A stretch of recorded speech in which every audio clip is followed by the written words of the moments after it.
పాలకుర్తి మండలంలోని పలు గ్రామాలలో MLA Makkan Singh Raj Thakur IKP centre లో పర్యటించి రైతులకు భరోసా కల్పించారు. ఈ సందర్భంగా ఎమ్మెల్యే మాట్లాడుతూ వరి కోతలు మొదలై ఐకేపీ పీపీసీ కేంద్రాల్లో వడ్లు కొనుగోలు సైతం ప్రారంభం కావడంతో అధికారులు, మిల్లర్లు, కొనుగోలు కేంద్రాల నిర్వాహకులు కుమ్మక్కై తాలు, తరుగు పేరిట రైతులను ఇబ్బంది చేస్తే వారిపై కఠిన చర్యలు తీసుకోవడం జరుగుతుందని అన్నారు. ప్రభుత్వం ప్రతి గింజ కొనుగోలు చేయడం జరుగుతుందని ముఖ్యమంత్రి రేవంత్ రెడ్డి పదే పదే తెలియజేస్తున్నారన్నారు.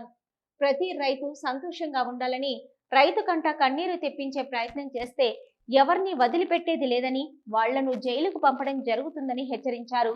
కాంగ్రెస్ నాయకులు ప్రతి గ్రామంలో కొనుగోలు కేంద్రం పరిశీలించి అక్కడ ఏదైనా రైతులకు ఇబ్బంది జరిగే అవకాశం ఉంటే నా దృష్టికి తీసుకురావాలని ఎమ్మెల్యే సూచనలు చేశారు. పాలకుర్తి మండలం ప్రతి ఒక్క గ్రామంలో ఐకేపీ సొసైటీ వడ్ల అమ్మకాల చోటుకి రావడం జరిగింది. ప్రతి ఒక్క రైతును కలిసి రాష్ట్ర ముఖ్యమంత్రి గారు మీ ప్రభుత్వం పూర్తి స్థాయిలో భరోసా ఇచ్చింది. సంబంధించిన మంత్రి గారు అనేక స్టేట్మెంట్ ఉత్తమ్ కుమార్ రెడ్డి గారు ఇస్తారు, శ్రీధర్ బాబు గారు జిల్లా మంత్రికి ఇస్తారు, నేను శాసనసభ్యుడు చెప్తా ఉన్నా. కలెక్టర్ గారి ఆదేశాలు ఇక్కడ ఎవరైతే కల్లాలలో ఉంటారో మిల్లర్ల మాయల పడకుండా 41 కిలోల 200 గ్రాములు పూర్తి స్థాయిలో సంచితో సహా పూర్తిగా దాన్ని బేరీజు వేసి తూకం వేసి దాన్ని తీసుకొని అక్కడే ట్రక్ షీట్ ఇవ్వాలి.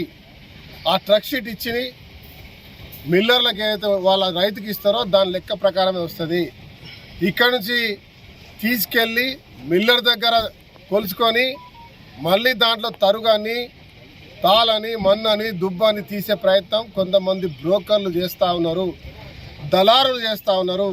దాంట్లో ఒక అధికారి ఈ ప్రాంతానికి సంబంధించిన రమేష్ మీద నేను ఈరోజు పోలీస్ కంప్లైంట్ ఇచ్చిన, అతన్ని అరెస్ట్ చేయమని కలెక్టర్ జేసీ గారికి స్వయంగా చెప్పిన. అతనిపై తీవ్రమైన ఆరోపణలు ఉన్నాయి, తక్షణమే కఠినమైన చర్యలు తీసుకోవాలని చెప్పి.